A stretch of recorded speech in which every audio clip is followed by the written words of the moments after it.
बहुत समय पहले की बात है। किसी शहर में 4 ब्राह्मण रहते थे। सभी के बीच अच्छी दोस्ती थी, लेकिन चारों मित्र निर्धन होने की वजह से दुखी रहते थे। गरीबी के कारण सभी लोगों से अपमान सहने की वजह से चारों ब्राह्मण शहर से चले जाते हैं। सभी दोस्त आपस में बात करने लगे कि पैसे न होने की वजह से उनके अपनों ने उन्हें छोड़ दिया।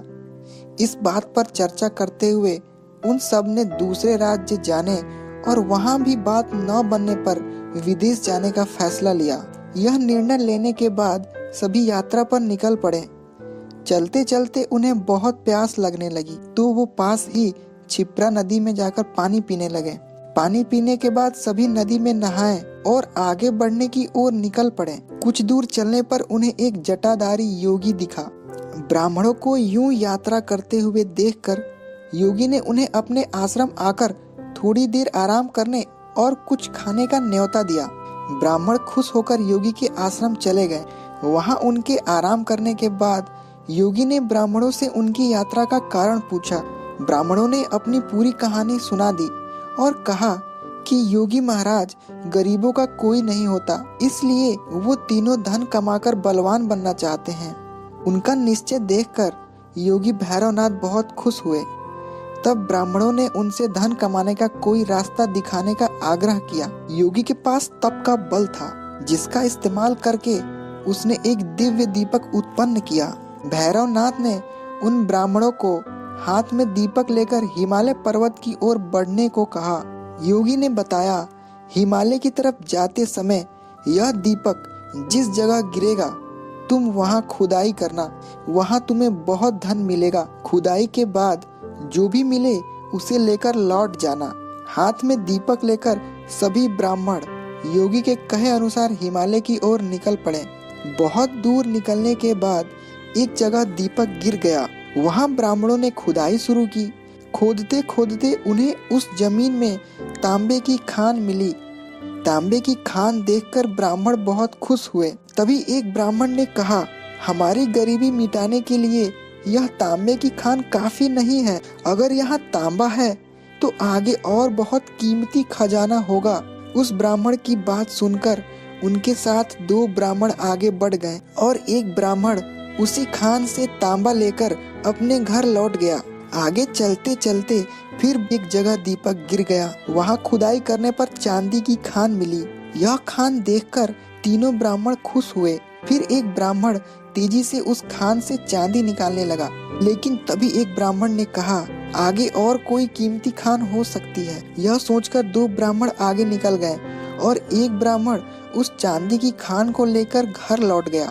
फिर आगे चलते चलते एक जगह दीपक गिरा जहाँ सोने की खान थी। सोने की खान देखने के बाद भी एक ब्राह्मण के मन में लोभ खत्म नहीं हुआ। उसने दूसरे ब्राह्मण से आगे की ओर चलने को कहा, लेकिन उसने मना कर दिया। गुस्से में लोभी ब्राह्मण ने कहा, पहले तांबे की खान मिली, फिर चांदी और अब सोने की। सोचो आगे और कितना कीमती खजाना होगा। उस लोभी ब्राह्मण की बात को अनसुना करते हुए उस ब्राह्मण ने सोने की खान को निकाला और कहा, तुम्हें आगे जाना है तो जाओ, लेकिन मेरे लिए यह काफी है। इतना कहकर वो सोना लेकर घर चला गया। तभी वो लोभी ब्राह्मण दीपक हाथ में लेकर आगे चलने लगा। आगे का रास्ता बहुत कांटों भरा था। कांटों भरा रास्ता खत्म होने के बाद बर्फीला रास्ता शुरू हो गया। कांटों से शरीर खून से लथपथ हो गया और बर्फ की वजह से वह ठंड से ठिठुरने लगा। फिर भी अपनी जान को दांव पर डालकर वह आगे बढ़ता रहा।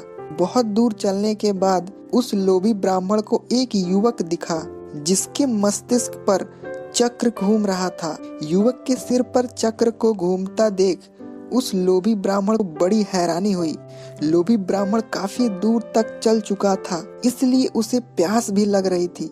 उसने चक्र वाले व्यक्ति से पूछा, तुम्हारे सिर पर यह चक्र कैसा और क्यों घूम रहा है, और यहाँ पीने के लिए पानी कहाँ मिलेगा? इतना पूछते ही उस व्यक्ति के सिर से चक्र निकल गया और लोभी ब्राह्मण के मस्तिष्क पर चक्र लग गया। हैरानी और दर्द से तड़पते हुए ब्राह्मण ने उससे पूछा, ये चक्र मेरे सिर पर क्यों लगा? अजनबी युवक ने बताया, सालों पहले मैंने भी धन के लालच में यहाँ तक पहुँचा था। उस समय किसी और के मस्तिष्क पर यह चक्र घूम रहा था। तुम्हारी तरह ही मैंने भी उनसे सब सवाल किया तो मेरे सिर पर यह चक्र लग गया। तब उस ब्राह्मण ने पूछा कि अब मुझे कब इससे मुक्ति मिलेगी। इस पर युवक ने कहा, जब तुम्हारी तरह कोई धन के लालच में यहाँ तक पहुँचेगा और चक्र को लेकर सवाल करेगा, तब यह चक्र तुम्हारे सिर से निकलकर उनके मस्तिष्क पर लग जाएगा। फिर ब्राह्मण ने कहा कि ऐसा होने में कितना समय लग सकता है। इस सवाल का जवाब देते हुए युवक ने कहा, मैं राजा राम के काल से यहाँ हूँ, लेकिन मुझे पता नहीं कि अभी कौन सा युग चल रहा है। तुम इसी से अंदाजा लगा सकते हो कि कितना समय लग सकता है।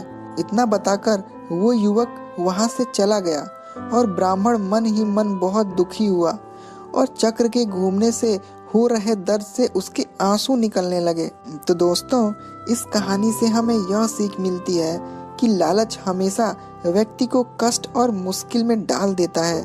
इसलिए हमें जितना मिलता है उसी में संतोष करना चाहिए और हर अवस्था में रहते हुए खुशी खुशी जीवन जीना चाहिए।